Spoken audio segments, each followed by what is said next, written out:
We have our first guest for this week in the studio. His Excellency Irungu Kang'ata is the governor of Muranga County. Governor, good morning. Good morning. Welcome to Kenya's biggest conversation. Thank you so much. We call that the hot seat of the Situation Room. The last time you were here, you were the senator for Muranga.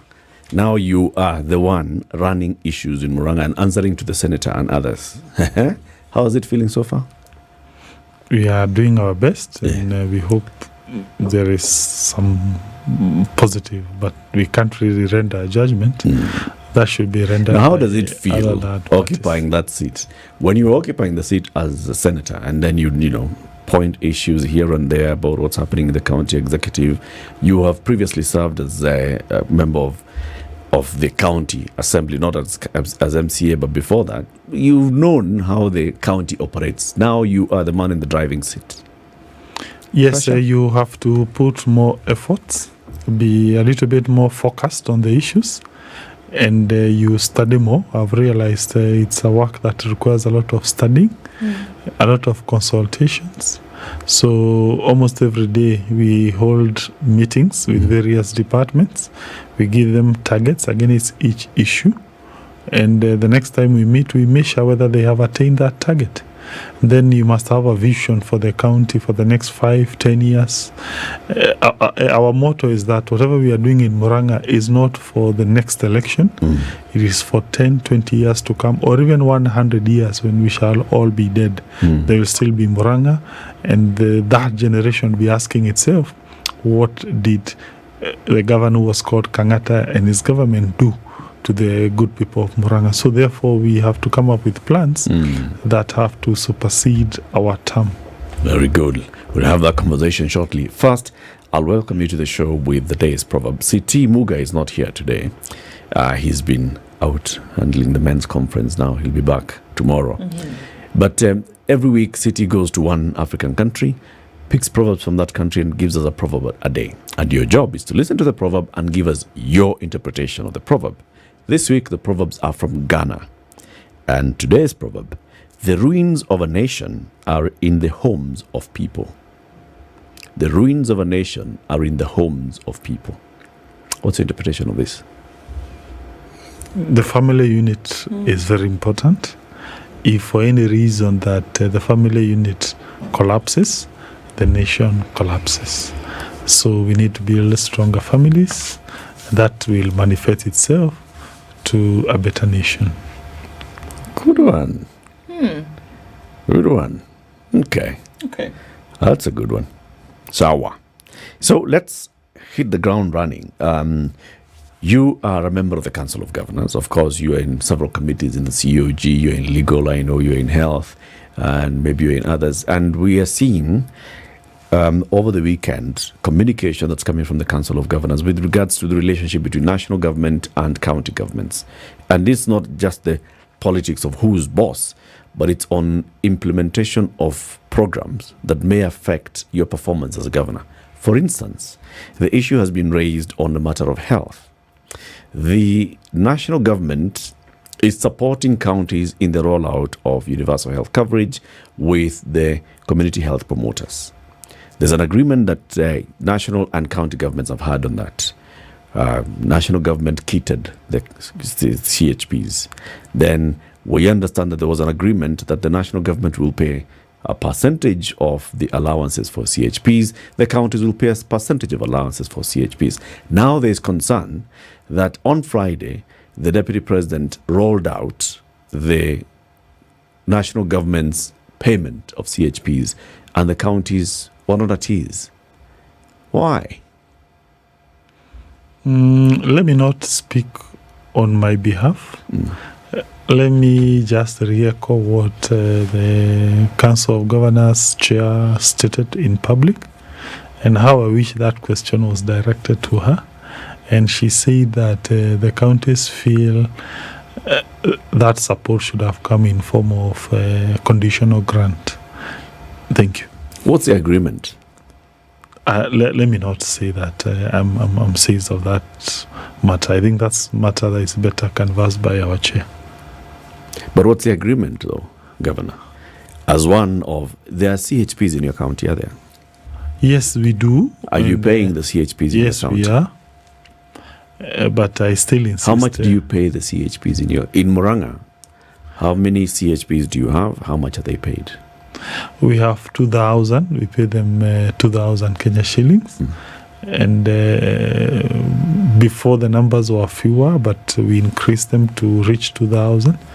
And currently we have deployed them to do...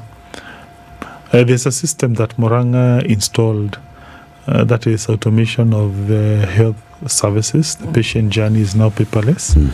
It's called afya.ke. It has software, and it is serving all our level 4s hospitals. So when patients go to Muranga hospitals, they no longer have to carry physical cards. And also it seals corruption loopholes. But now we realized when people come to the hospital, they are queuing a lot. It's taking a lot of time because they have to pre-register. You have first to be registered before you see a doctor. So to curb those long queues, we deployed our CHP to go to every homestead to register people into the system, so that when they come to the hospital, they don't have to do that pre-registration, and therefore we reduce on queue. So that's what currently CHPs are doing. And Muranga welcomes support from the national government, definitely, because they will add something on top of that. So we really don't mind that support from the national government, except now we also join our colleagues led by our COG chair in raising those issues that were raised. Does the money for paying CHPs come directly from county accounts, essentially? It goes directly to them? Counties pay the community health workers, don't they? They pay them directly. Yes, we do that. Okay. We've seen as a governor that you've been very big on the health agenda yourself, and you've been very vocal in terms of what it is that you have been doing. I wanted to understand what happens directly and how you've been able to roll this out, and would like to then connect or link this to what will be happening on a national level. So how have you been able to roll out the health agenda in Muranga, and what exactly have you done?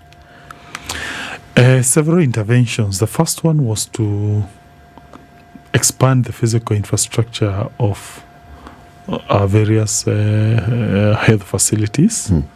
Reason being that we project there will be an increased number of patients seeking medical services, particularly if the national government now achieves its current shift agenda.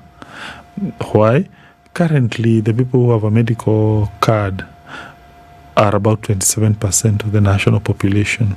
But once this shift comes into place, they target 85%, which is about, which is in line with what we call universal health standards internationally. So in such a situation, people will be flocking to the hospitals. And therefore, physical infrastructure has to be expanded. So allow me to mention some of the hospitals that we have expanded. That includes Kirwara in Gatanga. There was an incomplete building. We completed it. We added inpatient wards in Kandara, level 4 hospital, Maragua, Muranga hospital. The construction is ongoing. Nyakianga in Madhioya. Kangema, we did some refurbishment. We are building a new hospital at Mackenzie along the main Keno Muranga highway and Thika, plus other dispensaries in the rural area. And that's number one. Number two, we pivoted purchasing medicine from KEMSA. Previously, medicine was coming from private players. Number three intervention was we have started to hire more medics, particularly the nurses, and we also hired few doctors. We want now to hire more clinical officers. Of course, we are constrained by the budget. Number four is the introduction of Kang'ata Care, which is basically a partnership with NHIF, where we give free medical cards to the poor people of Muranga, those who can't afford to pay NHIF. And we entered into an agreement where they get what we call enhanced benefits. We have the standard benefits, which they still enjoy of NHIF, that is inpatient, outpatient cover, and then what we call evacuation services, ambulance evacuation services. But these ones now we added things like dental care, optical care, and last expense, meaning if you're a dependent under the scheme and you pass on, you are entitled to get 100,000 if you pass on or you are dependent passes on. The other thing we have done is to automate healthcare. You find that there's a software that was developed by the Ministry of Health in partnership with Muranga County IT Department, which standardizes various hospital processes. So in our 8 hospitals, when you go to the hospitals, you don't have to carry a physical card. You just need to produce your ID, and then the entire journey will be paperless. That has several advantages. Number one, it seals loopholes, and therefore hospital what revenue loopholes? has. Money used to be paid in cash. So, but now you don't pay in cash. Secondly, you can trace a patient journey from A to Z. Thirdly, that record is permanent. It is in a software. So therefore, if you go, let's say, to Kenyatta, they can be able to retrieve your medical history more easily, and therefore you'll be treated in a more rational and empirical manner. Also, decision making is better. Why? Because at a click of a button, I'm able to know how many patients are in Muranga, what brought them, what diseases took them there, which medicine did they request more, which medicine did they lack, so that when I'm requisitioning for more medicine, I'm able to know this is the main medicine which people usually seek in a certain hospital. The level of stock levels of my hospitals, all those interventions, they become a little bit more empirical. But of course there have been challenges. Let me also confirm that. I was about to say that everything looks so fantastic. No. There are several challenges. Number one, challenge number one has been downtime. These things are internet based. Once in a blue moon, the system switch off. Then that has dire. And people are seeking health services at that point. Yes. And you imagine a doctor in a theater, and then the machines go off. So that becomes very tricky. And we have suffered, definitely. To mitigate that, we are engaging Ministry of Health to do what we call cloud hosting of those servers, so that you reduce downtime. And also maybe to engage better entities that do hosting services. But that we need permission from the Minister of Health in Nairobi. Second problem has been, you have realized that the patient journey appears to have become a little bit longer. People are complaining that they take time to be treated. To mitigate that. And they're attributing that to the system. Well, yes and no. Yes and no. Yeah, but somehow it appears that that problem has become a little bit more manifested after the automation. And therefore, from today, we give directions that we devolve the cash units to the various service points. We hope that will cure. Let's see how it pans out. That point has been you need a lot of people with IT skills to run the entire machinery. So you have to do a lot of training. You train your staff. You have to deploy IT technical staff to keep on repairing machines. To service them, to train people. So that it's also very costly. Like now, we have 157 medical facilities in Muranga. We aim to automate all of them. So you have to buy laptops, computers. So quite expensive. The program that you rolled out, you said you rolled it out with the support from the Ministry of Health. So is this linked to the National Health Management Information System? Is what you said, the medical records of the people who are seeking healthcare in the health facilities in Muranga, and you can, any of the 157 facilities or the ones that have already been interlinked, a health worker can see this. Is this data also being reposited with the National Health Information System? Yes, it is. However, there is what we call it's called what? Interoperationalization. Yes, interoperability, something to that. Yes. That is, the system needs to be opened and linked with some other systems for it to be effective 100%. For instance, the NHIF system. People who come with NHIF, they need to be linked to this system so that we are able to see them live and direct, as opposed to the current situation where you first check NHIF portal and then you check on this, what we call afia.ke. They need to be connected. They don't speak together. Yeah. The other one is on the KEMSA.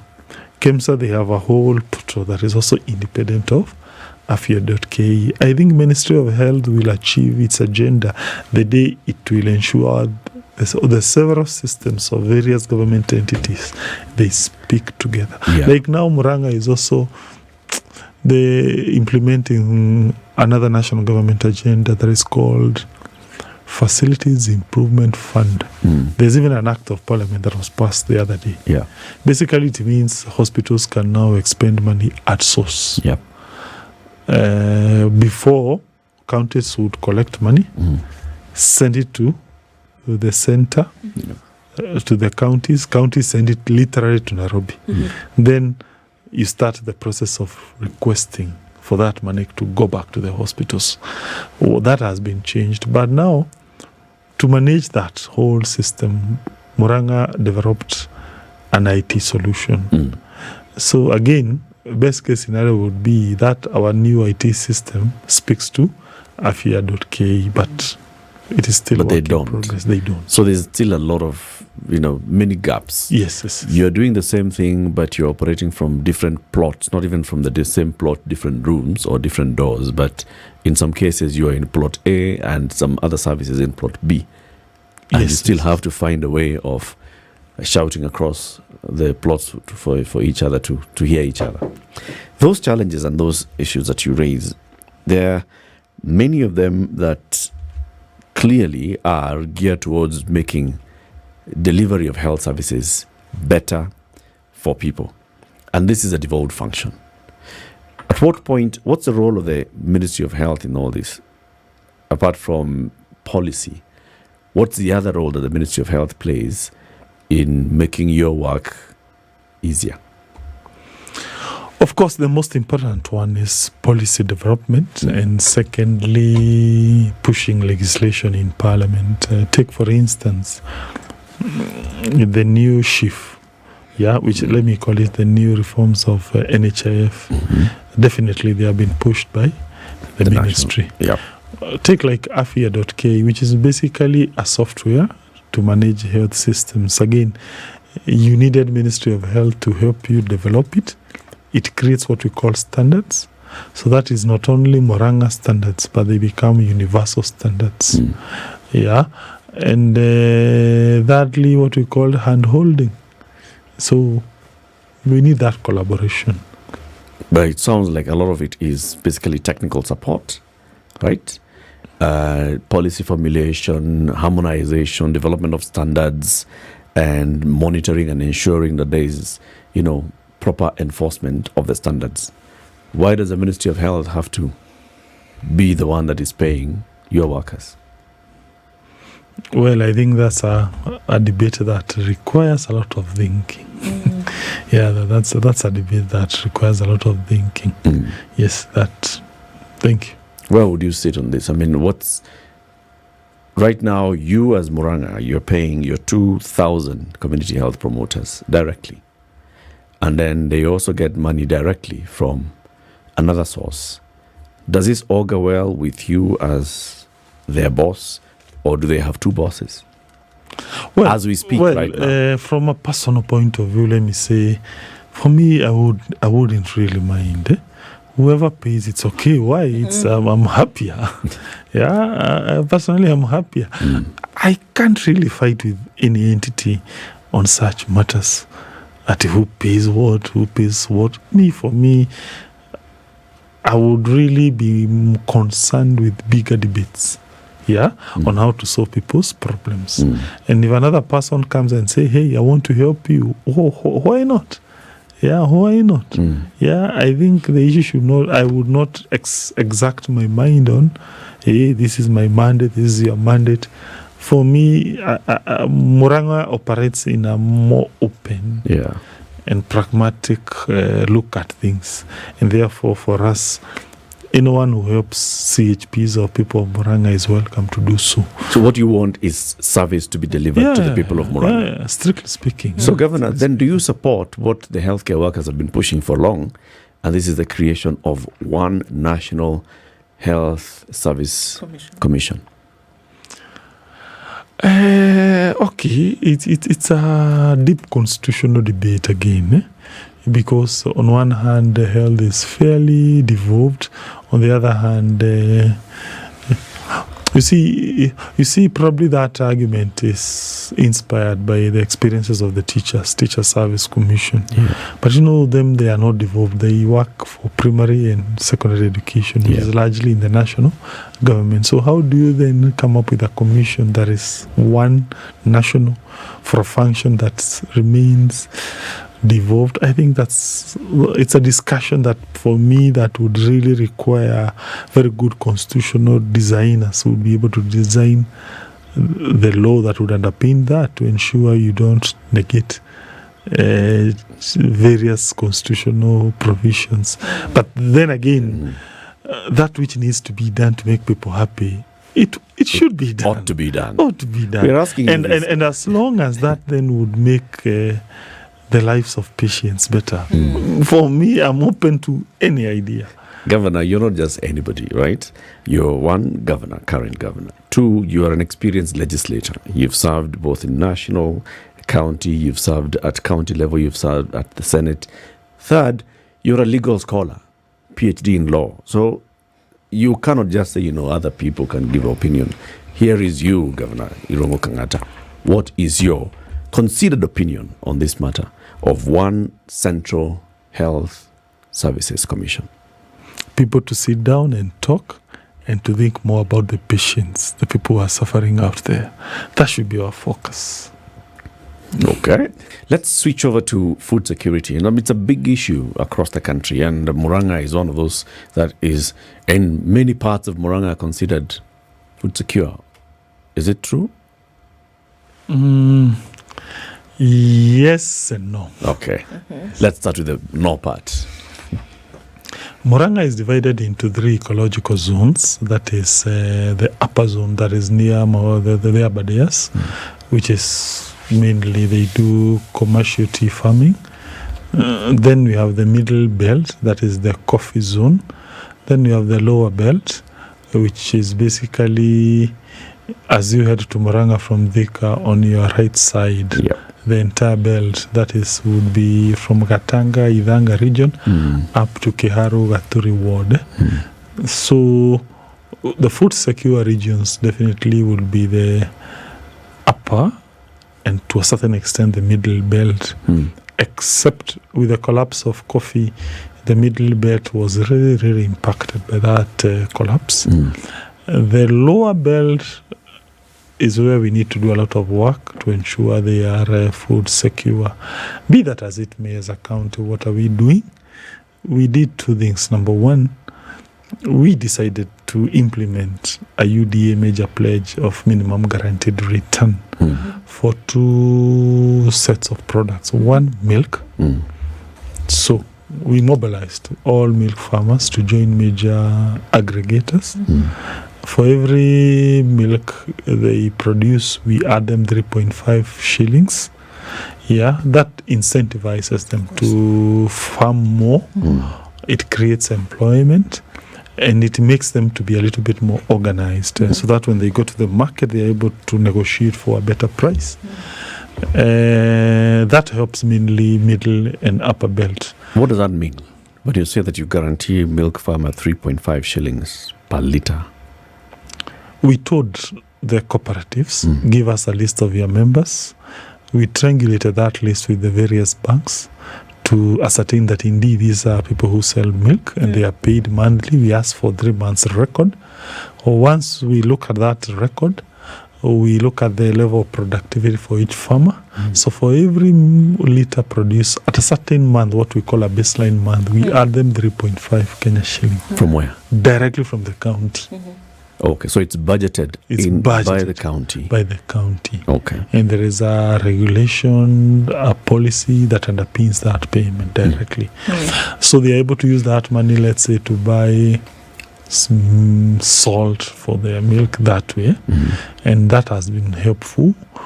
Even for those farmers who are not in the cooperatives, that subsidy has been positive, because what is happening, even the brokers, they have been forced now to increase the price to compete with this support that has been rendered by the county. It has also made people to join organized entities. People, because now they can see there is a benefit in joining an organized entity. So they have opened bank accounts, so they can even get loans. The lower region, we did 2 things. One is to try to commercialize mango farming. In Muranga, farmers would produce mangoes and sell them at a throwaway price of about 2-3 shillings per kg of mango.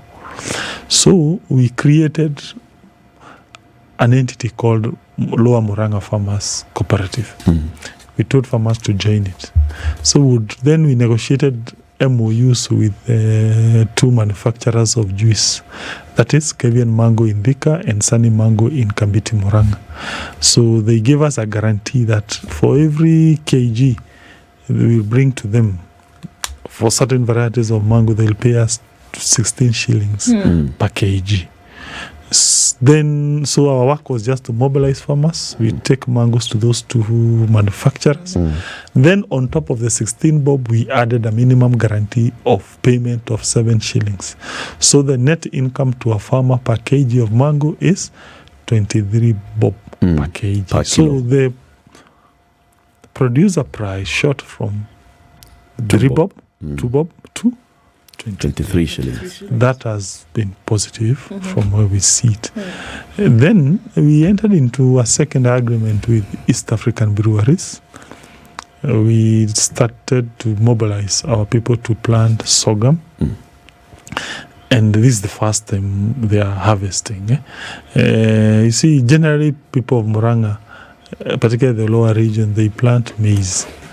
On average, 1 acre produces about, let's say, 5 bags. 5 bags is 3,000 shillings. So that would be an income of about 15,000. But with sorghum, 1 acre can give you about 50,000 Kenya shillings. So and again, it's drought resistant. So even when there's no rain, people will still harvest. So we are waiting to see the extent of uptake. The last season was just a pilot, but we have seen very good indications. We hope once they are paid, it will incentivize more farmers to uptake that sorghum farming. Sure. Do you find, Governor, that you must be hands-on in the approach towards running things at the county? I mean, we've talked about health, looking at, agriculture, looking at now some of these other issues. Do you find that you essentially have to roll up your sleeves and get into this thing to then be able to roll out development at the county level? Yes, definitely. It's you see, when I was a parliamentarian, the work of a parliamentarian basically is just to attend either a committee meeting or the plenary. So this other time you are basically free. Of course, you can go to the constituency, do CDF things. But a governor is like basically a CEO. You report there at about 7 a.m. You leave very late in the evening. So that's the difference I've noted. Let's look at the education issue just a little bit around the county. I mean, the year started off where a lot of children out of school because of certain things. Not being able to pay school fees was the big one. And then waited for things like bursaries to happen. I want to look at that in relation to the county and what's happening there on that front, and then seeing how it actually does then get involved in children who are going to school. So basically, education, particularly in high school and primary and university, is not devolved. So our main work is in ECDs. So what we have done in ECDs is to first provide school feeding program where we give free porridge to all ECD learners every day. Before, people used to pay 20 shillings per cup. Currently, they don't pay anything. The county provides it. Yeah, and we thank our sister Wawira of Food for Education for that partnership.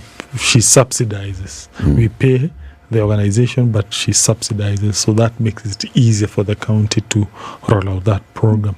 So 42,000 ECD learners enjoy porridge every day. That has boosted learning, attendance, and also the diet of our children.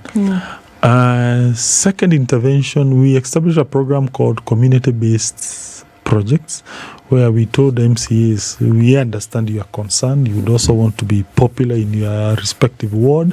So every ward, we shall be giving it a certain amount of money, bring us projects, and then we fund. So we give ECD class renovation a priority. So currently, in the first financial year, we did about 130 ECD renovations.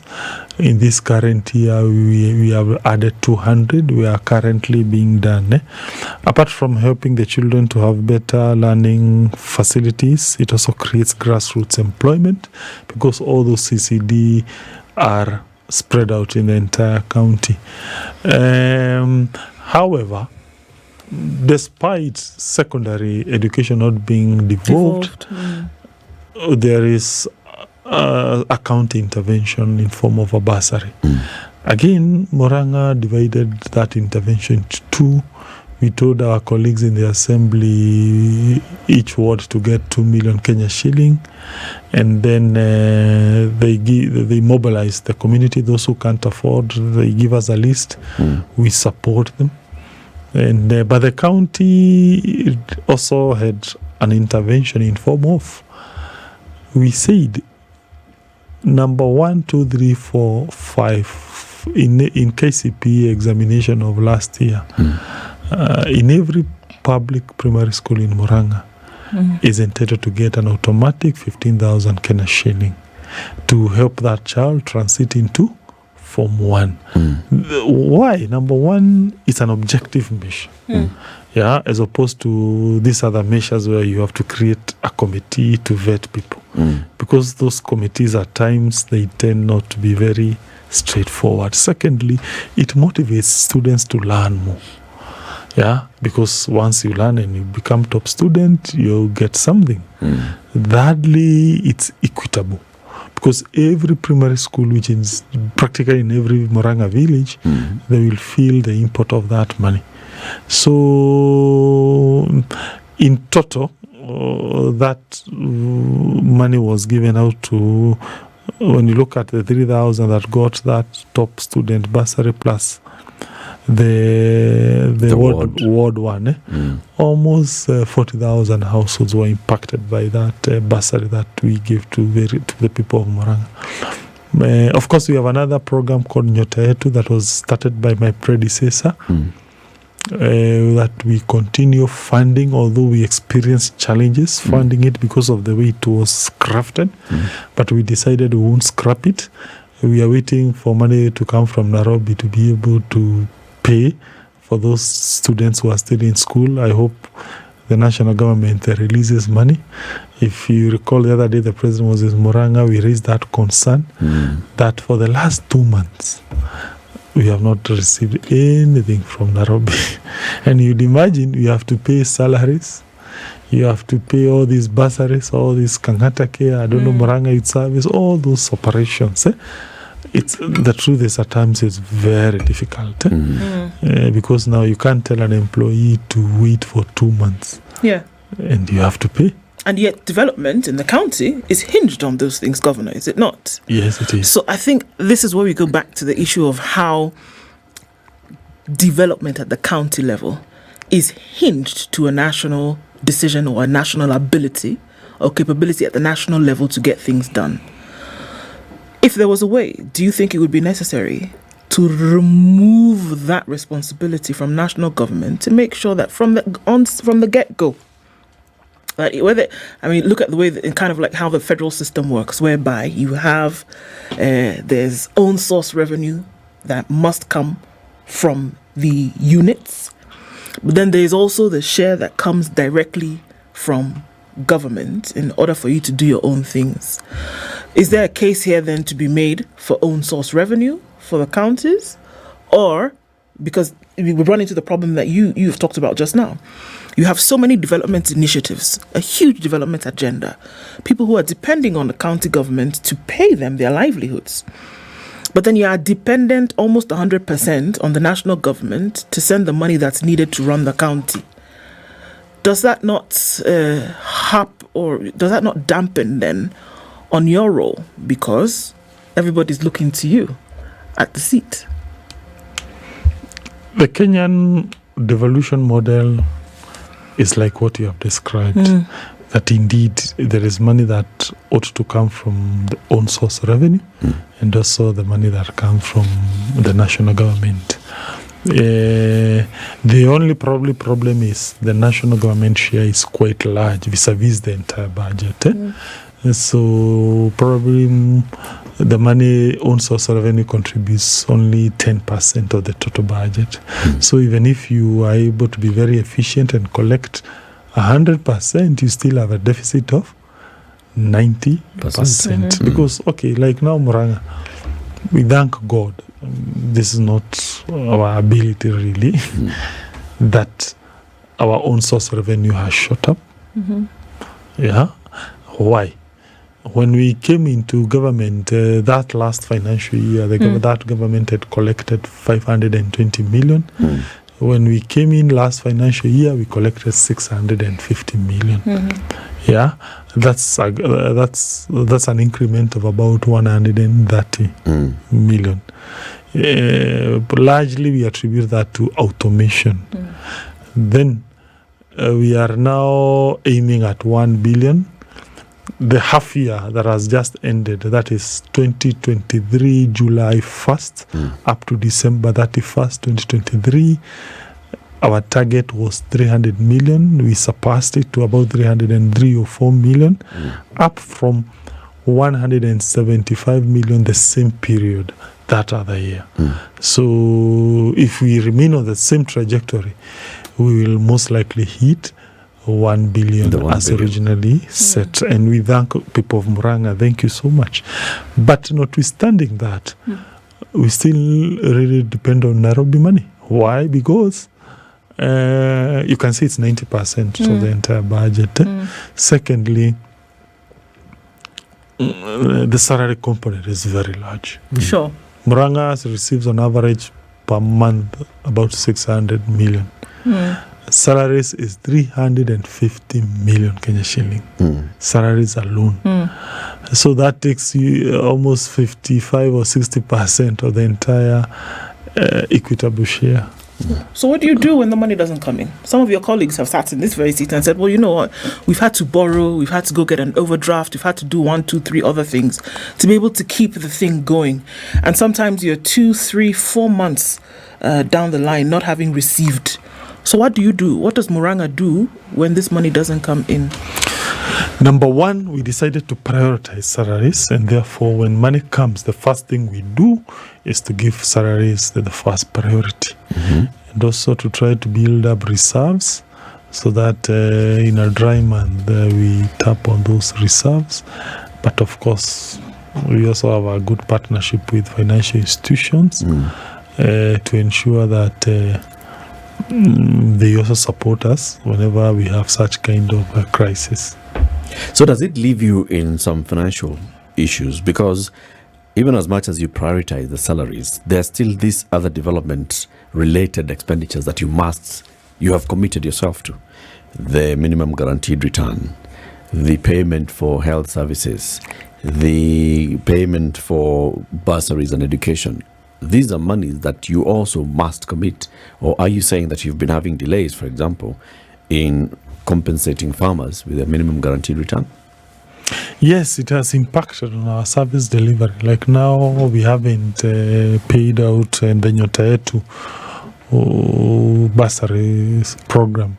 We have talked with the principals to allow our children to remain in school because we are in a problem. So it affects us. However, by God's grace, we were able to look at our budget and understand how to ring-fence some key money. How you establish what we call funds. Funds are provided for under what we call Public Finance and Management Act. That then once you requisition money from Nairobi through the control budget, you then keep it in, let me call it in a safe account. So even when there are delays, the fund can continuously dispense services. That is how minimum guaranteed return in Muranga has remained. We have never delayed paying salaries. Farmers. That's how Muranga Youth Service. We have established a program where young jobless people, we give them work study opportunities. They come, they work, they do cleaning of towns. They get 400 shillings per day. 100 goes to the parent, 300 is by the young person. Then after a period, they go to a village polytechnic, they get a skill. Then we pay them an examination with NITA. They get a certificate. Then we give them 15,000 as a seed capital. So again, that program to avoid a situation where young people work and they are not paid. We, in a sly manner, we put it under a fund. So you'll find young people are still working, they are being paid, notwithstanding exchequer delay. So the point is you have to be very innovative to be able to weather these storms and the programs to continue running. And also, the people who give you supplies, and they have to really trust the government that they'll be paid. And they'll get paid. A good example would be like the community projects. Those people who are building those nurseries and refurbishing them. Last year, we ensured everyone was paid before the new financial year came into place. So there was no pending bill. That way, you boost the confidence of contractors that we render their services because they know you prioritize their dues. So all those are some of the things you are forced as a governor to think a little bit outside the box to achieve what you intend to. There are those who are looking at a solution at a much higher level. For example, Senator Okoh Mtata and others have proposed, how about we separate the national treasury from the national government's finance department, so that the person who sits as the Minister for Finance for the President is not the one who is responsible for the national treasury. What do you say to that? Yeah, maybe it's a good idea. We need to keep exploring ideas, because maybe that would then mean once the money is collected nationally in form of taxes, the person making that decision is not beholden to the national government. Maybe. Good idea. Something to do. Yeah. Something to think of. Yeah, it's a good idea. It's helpful. Who knows? Okay. Yeah. So, Governor, as we conclude our conversation this morning, we thank you very much for coming and joining us. There are people who are wondering what's happening politically in Muranga. Muranga seems to be the hotbed of a new kind of political revival or revolt, so to speak. What do you say to that? Politics is politics, and people have the freedom and to say what they want. So And there's nothing you can do about it. So, do you think Muranga has been shortchanged? Kiambu has had a president, Nyeri has had a president, deputy president, Muranga, no? Well, whereas I would definitely be very happy if God blesses Muranga and produces a leader, I would look things from another angle and ask the people. When you're looking at a leader, the key is not where you come from. It's about what services can you offer to the people, what solutions can you offer to the people. Okay. Yeah, and your competencies, isn't it? Right. And particularly your ability to unify the society and the nation. Irungu Kang'ata, Governor, Muranga County, has been our guest. This is the Situation Room, the only way to start your day.